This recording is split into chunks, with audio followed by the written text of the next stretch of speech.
Jemaat yang dikasihi oleh Tuhan, tiba saatnya bagi kita mendengarkan kebenaran firman Tuhan. Tapi sebelumnya mari kita tunduk di dalam doa kita.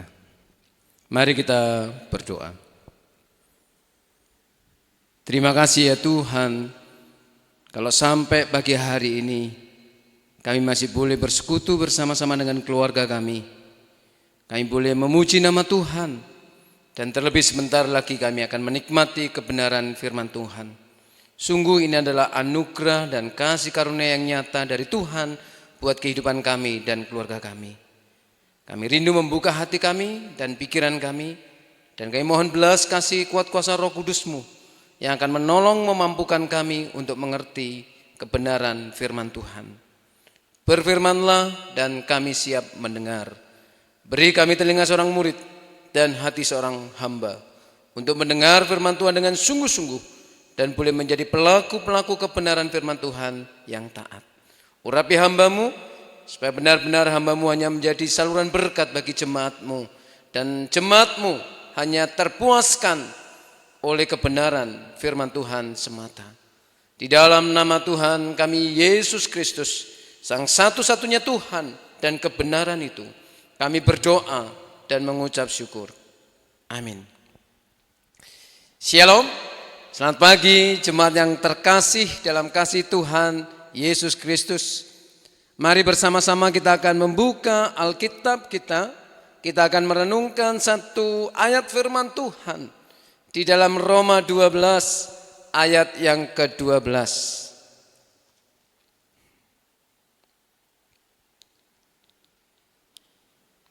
Roma 12 ayat yang ke-12. Begini bunyi firman Tuhan. Bersukacitalah dalam pengharapan, sabarlah dalam kesesakan, dan bertekunlah dalam doa. Saudaraku yang terkasih dalam kasih Tuhan Yesus Kristus, sampai pagi hari ini kita masih menghadapi wabah virus corona atau COVID-19. Saudaraku, saya tidak tahu persis seberapa gelisah dan seberapa putus asa kehidupan saudara sekalian.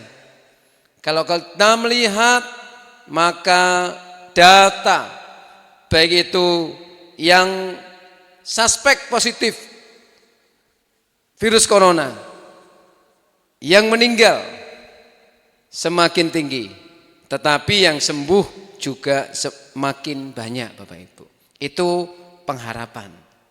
Saudara terkasih dalam kasih Tuhan Yesus Kristus, dalam masa-masa kesesakan seperti ini, dalam masalah yang mungkin masih bergelayut di seantero kehidupan kita, bukan hanya semata masalah virus COVID-19 ini, tetapi kita mungkin dan sebagian besar kita langsung kena imbas, baik dari segi kesempatan mengembangkan diri, baik dari ekonomi rumah tangga kita masing-masing, baik dari sisi keuntungan-keuntungan yang seharusnya kita raih, tetapi kemudian lenyap begitu saja. Karena banyak deal-deal yang batal, banyak kesepakatan yang harus di reschedule. Saudaraku yang terkasih, dampak dari virus ini sangat luas, bahkan merasuki semua dimensi kehidupan demi kehidupan, baik secara lokal, nasional maupun global. Saudara yang terkasih dalam kasih Tuhan Yesus Kristus ini, beberapa hari yang lalu kita bersama-sama bagi jemaat yang mengikuti, kita mengadakan persekutuan doa memakai media aplikasi Zoom. Dan sebenarnya ayat ini saya sudah bagikan. Tetapi beberapa hari terakhir ini saya kembali membaca, kembali merenungkan bagian ini. Saudaraku, mari kita lihat di tengah-tengah sesaknya kehidupan, Di tengah-tengah mungkin kita sudah mulai lesu dalam menghadapi kehidupan, menghadapi hari demi hari yang kita jalani. Kita mungkin mulai kehilangan gairah karena masalah itu masih bergelayut hingga pagi hari ini. Tetapi mari kita melihat kembali nasihat Rasul Paulus yang mengingatkan kita untuk tetap bersukacita dalam pengharapan, untuk tetap sabar dalam kesesakan, dan untuk tetap bertekun di dalam doa. Inilah sikap hati yang diharapkan oleh Paulus bagi jemaatnya yang ada di Roma. Sang penerima surat Paulus ini adalah jemaat yang ada di Roma, dan situasi yang mereka hadapi adalah penderitaan dan kesesakan. Memang bukan karena virus, tetapi karena penderitaan yang disebabkan oleh pemerintahan yang otoriter dan sangat menekan kehidupan iman kekristenan saat itu. Saudaraku yang terkasih dalam kasih Tuhan Yesus Kristus, mari kita membaca lagi dan mulai kita renungkan bagian ini. Di situ ada 6 kata yang saling kait-mengkait. Ada sukacita, pengharapan, sabar, kesesakan, bertekun, dan doa. Ada 6 kata yang saling berkaitan. Tetapi kalau kita lihat 5 kata itu nadanya positif. Sukacita, pengharapan, sabar, bertekun, dan doa.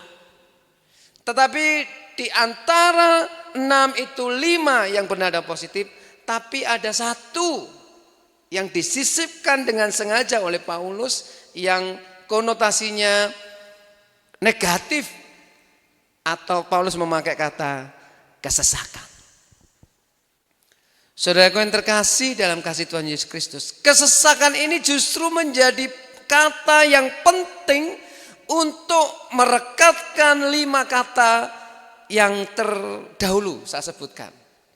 Jadi di lahan yang disebut tanah atau lahan yang disebut kesesakan ini, lahan atau tanah yang disebut kesesakan ini maksud saya, itu justru sukacita, pengharapan, kesabaran, bertekun, dan doa itu teruji dan menemukan lahan yang sesungguhnya sebagai tempat untuk kelimanya ini bertumbuh. Justru dalam kesesakanlah maka sukacita yang sesungguhnya itu teruji. Pengharapan yang sebenar-benarnya itu akan terbukti.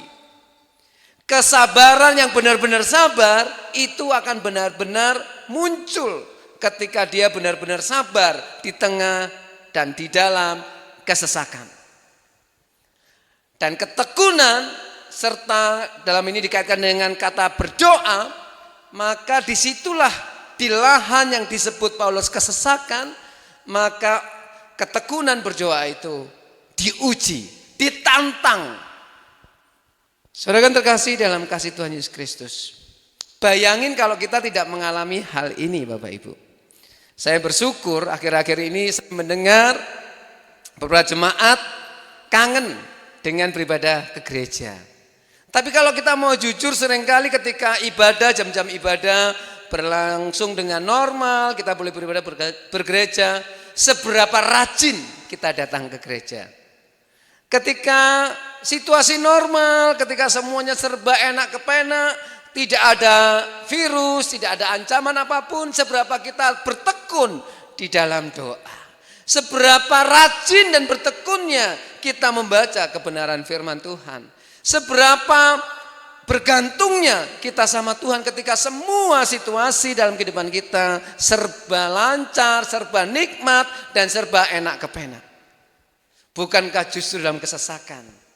Saya mendengar beberapa kesaksian jemaat ya mulai rajin membaca Alkitab. Jam doanya nambah di tengah-tengah pandemi seperti itu. Saudara yang terkasih, rupa-rupanya kesesakan tidak selalu harus dimaknai dengan hal-hal yang menghancurkan, melelahkan, merusak gairah hidup atau sejenisnya. Tapi justru kesesakan membuahkan hal-hal yang baik dan benar kalau kita sikapi dengan cara yang benar. Saudara yang terkasih dalam kasih Tuhan Yesus Kristus, bagaimana sikap kita menghadapi pandemi ini? Mari kita bersama-sama mencerna bagian yang dimaksud oleh Paulus ini. Ya, Paulus mengatakan sikap hati yang baik saat menghadapi penderitaan, kesesakan dalam hidup ini atau situasi yang tidak mengenakan adalah dengan bersukacita dalam pengharapan, sabar dalam kesesakan, dan bertekun di dalam doa. Saudaraku yang terkasih dalam kasih Tuhan Yesus Kristus, kalau kita bicara masalah kesesakan atau penderitaan, sebenarnya itu situasi yang normal. Artinya gini Bapak Ibu, normal jika kita dalam hidup ini mengalami penderitaan atau masalah dalam kehidupan, termasuk menghadapi pandemi COVID-19 ini. Karena memang selama kita hidup, maka kemegahannya adalah penderitaan dan kesengsaraan. Dan itu kesimpulan hidup yang ditulis oleh Musa ketika dia menulis Mazmur 90 ayat 12. Saudara yang terkasih dalam kasih Tuhan Yesus Kristus, dan itu rupa-rupanya juga yang sudah dicanangkan oleh Tuhan kita Yesus Kristus. Barang siapa mau mengikut aku, dia harus menyangkal dirinya dan memikul salib. Memikul salib itu adalah sebuah hal yang membuat gak nyaman. Saudara yang terkasih, bahkan Paulus pernah juga menasihati, mengingatkan murid terkasihnya yang bernama Timotius, bahwa saat kita beriman, maka saat itu juga kita harus siap menghadapi aniaya. Saudaraku yang terkasih dalam kasih Tuhan Yesus Kristus, jadi penderitaan itu sebenarnya normal. Apalagi penderitaan juga ada yang disebabkan karena dosamu dan dosaku membuat kehidupan ini menjadi rusak, dan salah satu bagiannya adalah membuat kehidupan ini penuh dengan penderitaan. Bukankah penderitaan manusia pertama disebabkan karena dosa-dosa mereka? Saudara yang terkasih dalam kasih Tuhan Yesus Kristus, jadi penderitaan itu normal. Jadi kalau akan merasa aneh kalau kita tidak menderita dalam hidup ini, akan merasa janggal, justru abnormal kalau kita tidak menderita dalam kehidupan ini. Karena memang kehidupan ini selama kita bernafas, selama kita menjejakkan kaki kita di bumi ini, kita pasti mengalami penderitaan. Yang terpenting bukan penderitaan itu sendiri, tapi yang terpenting adalah bagaimana kita menyikapi penderitaan itu. Bagaimana kita menjalani kehidupan yang memang penuh dengan penderitaan ini. Saudaraku yang terkasih dalam kasih Tuhan Yesus Kristus, bagian yang kedua, kesesakan atau penderitaan itu juga bicara masalah, Paulus mengatakan bersukacitalah dalam pengharapan. Ini aneh Bapak Ibu. Bagian yang kedua saya ingin mengatakan hal yang sangat-sangat paradoks, sangat bertentangan seolah-olah. Bagaimana kita bersukacita di dalam pengharapan saat kita menghadapi kesesakan. Bagaimana bisa kita bersuka dan penuh dengan pengharapan saat kita menghadapi penderitaan atau kesesakan.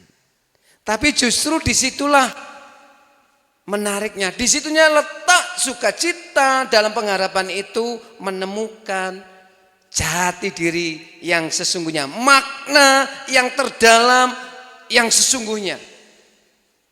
Jadi kalau kita bersukacita karena dapat berkat, materi kita berlimpah, pekerjaan kita lancar, ya, tidak ada pergumulan, justru itu sukacita yang biasa, yang orang dunia juga pasti merasakan. Dan responnya sama ketika kita hanya bersukacita karena berkat, karena pekerjaan, karena keluarga yang baik-baik aja, karena kesehatan, karena karir yang semakin meningkat. Kalau cuma itu yang kita bersukacita, maka sukacita kita belum teruji. Bukan sukacita yang berkualitas dan bukan sukacita sesuai dengan standar yang Tuhan inginkan. Memang benar kita boleh bersuka cita. Saya kalau dapat berkat aja bersuka cita. Kalau saya dapat sesuatu yang saya idam-idamkan, saya senang, saya bersuka cita. Tetapi tidak cukup sampai di situ. Karena sukacita yang Alkitab ajarkan justru kita harus bersuka cita dalam kesengsaraan, bahkan bermegah dalam kesengsaraan. Paulus menyatakan itu di dalam Roma pasal 5 ayat 2 sampai 5. Justru kita bermegah dalam kesesakan, kata Paulus. Kenapa bisa begitu? Karena memang sukacita, karena Tuhan itulah sukacita yang melampaui segala hal. Jadi artinya kalau kita dapat berkat bersukacita, tapi kita ketika nggak mendapatkan berkat atau dalam kesesakan, kita justru tetap bersukacita. Karena sukacita yang benar dasarnya bukan berkat atau materi, tetapi dasar sukacita yang benar, sukacita yang diajarkan Alkitab adalah sukacita yang berdasarkan dan oleh karena Tuhan sendiri sebagai sang pemberi berkat. Jadi sukacita kita harus berdasarkan pada sang pemberi berkat, yaitu Tuhan sendiri, Allah sendiri di dalam Tuhan kita Yesus Kristus. Jadi di sini akan jelas, akan terang benderang ketika Paulus mengatakan bersukacitalah dalam pengharapan. Apa maksudnya? Kita ini bersukacita karena kita punya dasar berharap pada siapa? Tuhan yang mana? Tuhan yang menciptakan langit dan bumi ini, Tuhan yang turun untuk menyelesaikan dosa-dosa kita di dalam pribadi Tuhan Yesus Kristus, dan Tuhan yang berjanji akan memelihara saudara, menyertai saudara sampai selama-lamanya. Itulah dasar pengharapan kita. Lawang dosa kita sudah dibereskan, masalah kita tidak dituntaskan oleh Tuhan. Ingat, kita punya Tuhan yang selalu menyelesaikan urusannya dengan kita. Allah tidak pernah meninggalkan PR-nya terbengkalai. Allah selalu menuntaskan karyanya. Ketika dia berjanji akan menyertai saudara, maka dia akan tunjukkan penyertaan itu paripurna. Ketika dia berjanji akan mengcover saudara, akan memberikan terbaik buat saudara, akan mengasihi saudara, maka semua janji itu akan tergenapi. Karena Allah kita bukanlah Allah yang gampang membuat citro, yang membuat hati kita ambyar, bukan. Tetapi Allah adalah Allah yang menyelesaikannya buat saudara dan saya.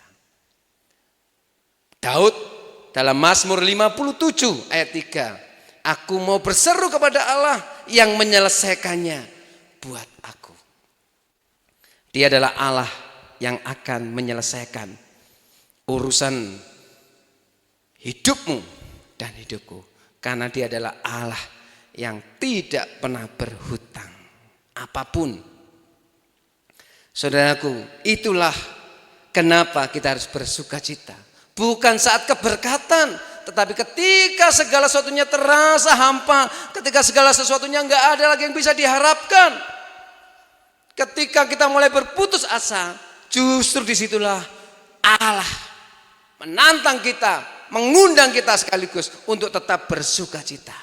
Karena dasar sukacita kita bukan hal-hal yang bisa usang, yang bisa habisi makan waktu, bukan hal yang rapuh, tetapi dasar kita adalah Allah sang pemberi berkat itu, Allah sang pemberi kehidupan itu, Allah yang melimpahkan segala sesuatunya buat saudara dan saya.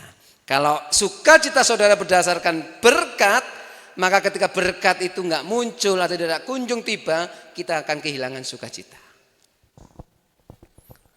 Nah, disitulah yang disebut sukacita yang supra normal, bukan abnormal tapi supra normal.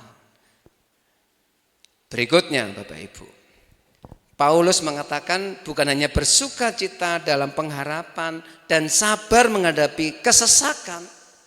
Ketika kita bersukacita dalam pengharapan, maka ketika kita yakin hal itu tergenapi, yakin akan Allah pasti menyertai kita dan akan menyelesaikannya buat kita, disitulah akan membuat kita punya kekuatan, punya daya tahan untuk sabar, untuk tetap bisa menjaga hati kita, suasana hidup kita tetap penuh dengan damai sejahtera karena kita sabar. Nggak gampang Bapak Ibu menjadi orang sabar, ya. Apalagi ketika menghadapi masalah seperti ini, kita akan gampang menjadi orang yang sensitif, gampang tersinggung, gampang marah, gampang emosional. Tetapi hari ini mari kita belajar, kalau saudara percaya bahwa kita bisa bersuka cita karena kita berharap kepada Allah, sang pemberi berkat itu, sang sumber jawaban itu, sang sumber kelegaan itu, maka seharusnya itu membuat kita bisa sabar dalam kesesakan. Kita mungkin gak sabar, aduh kapan sih ya wabah ini akan berakhir. Nggak ada yang tahu loh Bapak Ibu. Ya, para analisa mengatakan ada yang bilang November, ada yang paling cepat Agustus, ada bisa yang sampai melampaui dan melewati tahun 2020. Tetapi apapun yang terjadi kondisinya dalam hidup saudara dan hidup saya juga bisa sedih loh, saya bisa khawatir loh Bapak Ibu. Tapi hari ini kita belajar, kalau sukacita kita itu landasannya Allah yang sudah memberi kita pengharapan akan masa depan yang jauh lebih kekal, Allah yang akan berkarya dalam hidup kita hari lepas hari selama kita menjalani hidup ini, Allah yang tidak pernah berubah itu, maka itulah kekuatan kita untuk tetap sabar. Dan yang ketiga, Paulus mengatakan bertekun dalam doa. Jangan salah ya, bukan bertekun dalam dosa. Beda satu huruf tapi maknanya jauh sangat berbeda. Bertekunlah dalam doa. Penting Bapak Ibu. Ya. Jadi doa itu bagi saya bukan sekedar nafas hidup orang Kristen itu benar, tapi doa justru itu menjadi penopang kita. Sarana penopang kita justru saat-saat menghadapi seperti ini. Seperti tadi di awal saya bilang, dalam kesesakan seperti inilah, ini adalah kesempatan yang paling berharga untuk kita mencari kekuatan yang sumbernya daripada Tuhan. Dan cara yang paling sederhana dan yang kita bisa lakukan, tapi entah kenapa banyak orang Kristen tidak melakukan, adalah dengan berdoa. Ini sarana yang paling mudah, tapi justru sarana ini jarang digunakan oleh orang Kristen sekalipun. Seringkali menggunakan logikanya, seringkali menggunakan kekuatan, seringkali menggunakan hal-hal yang dianggap bisa menyelesaikan yang bersifat tidak kekal. Hari ini kita belajar, mungkin iman sekolah minggu perlu kita belajar. Doa. Doa itulah yang membuat kita bisa melihat situasi dari cara Allah melihat. Dengan doalah kita bisa membuka hati kita seluas-luasnya, mata iman kita seluas-luasnya untuk melihat kehendak Allah di dalam kesesakan sekalipun. Di dalam doa juga kita bisa terhubung dengan sang sumber kekuatan, sang sumber hikmat, yaitu Allah sendiri. Dan bukankah hikmat dan kekuatan itu dibutuhkan untuk menghadapi kehidupan ini? Kehidupan ini tidak bisa kita kendalikan hanya dengan kekuatan kita, dengan materi kita, dengan kepintaran kita, dengan kesempatan-kesempatan yang dunia berikan. Tidak bisa. Hidup ini harus di cover dengan kekuatan dari Allah. Dan itu bisa kita dapatkan ketika kita membangun relasi yang tidak pernah putus di dalam doa-doa kita kepada Allah. Makanya Paulus berkata, bertekun. Bertekun itu artinya terus-menerus. Bertekun itu artinya enggak kenal putus. Dan selalu kontinu dilakukan dengan kesetiaan, dengan semangat, dengan gairah, dengan konsistensi. Itu disebut bertekun dalam doa. Makanya di awal tadi saya bersyukur di tengah-tengah kesesakan ini justru ada kesaksian yang indah yang menguatkan justru bagi saya justru banyak jemaat yang mulai rajin baca Alkitab, rajin berdoa, mesbah keluarga mulai dibenahi, kehidupan rohaninya mulai dibenahi, mulai menyayangi rumah tangga dan isinya yaitu keluarga kita masing-masing. Kenapa? Karena intens kita bertemu dengan mereka. Saudara yang terkasih dalam kasih Tuhan Yesus Kristus, saya masih meyakini kok bahwa semua yang terjadi termasuk pandemi ini masih di bawah kendali dan kontrolnya Allah. Kalau ini yang kita yakini, maka selalu kita punya pengharapan bahwa kalau Allah yang mengontrol, karena Allah tidak pernah membiarkan semuanya hancur dan tidak ada penyelesaian, karena Dia adalah Allah sang penyelesai itu, maka dengan keyakinan bahwa semua masih di bawah kontrol Tuhan dan kendali Tuhan, saya terlalu yakin pandemi ini pasti berakhir. Pandemi COVID-19 ini pasti ada expirednya atau jatuh temponya ketika Allah bertindak dan menghalau virus ini dari kehidupan di muka bumi ini. Saya terlalu yakin hal itu. Caranya gimana? Tuhan punya 1000 macam cara untuk menghalau virus ini.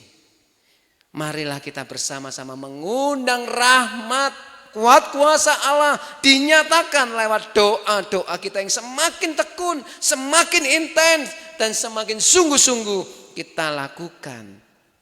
Saudara yang terkasih dalam kasih Tuhan Yesus, kalau hal ini terjadi dalam hidup saudara, saya terlalu yakin kita akan tetap survive menghadapi kehidupan yang tidak mudah ini. Menghadapi masalah dan segala dampak dari wabah pandemi ini.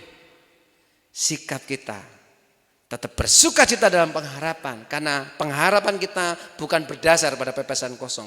Tetapi pada Allah yang hidup yang sudah mengkaryakan keselamatan, penyelesaian dosa kita. Maka Dia juga akan melakukan penyelesaian atas seluruh masalah kita. Pengharapan kita bukan pengharapan pepesan kosong, tapi pengharapan kepada Allah yang hidup, yang akan menyertai saudara dan menyertai saya. Dan kalau itu keyakinan kita, kita akan terus bisa bersukacita dan kita akan menjadi orang yang sabar. Sehingga ketika kita sabar, maka kita akan bisa mengambil keputusan-keputusan dengan benar. Kita akan tetap berpikir jernih, menimbang dengan baik segala sesuatunya, sehingga keputusan-keputusan, entah itu keputusan bisnis, keputusan berkaitan masa depan pekerjaan kita, sekolah anak-anak kita, atau apapun itu, dalam kondisi ini kita tetap bisa mengambil keputusan yang benar karena kita tetap sabar. Dan yang terakhir, bertekun dalam doa. Kiranya ini boleh menguatkan kita dan menjadi sikap hati kita yang benar menghadapi pandemi ini. Tuhan menguatkan dan Tuhan menyertai. Mari kita berdoa.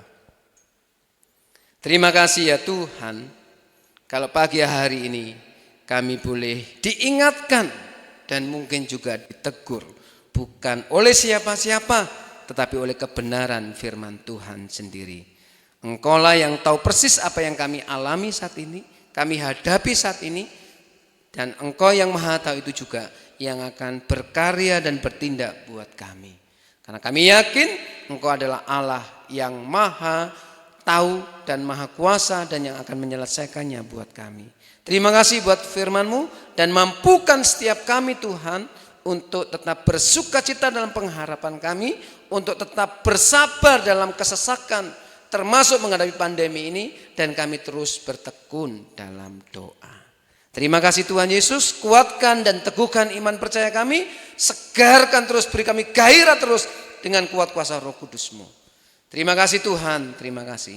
Di dalam nama Tuhan kami Yesus Kristus, kami serahkan hidup dan doa kami. Haleluya. Amin. Tuhan memberkati saudara sekalian. Amin.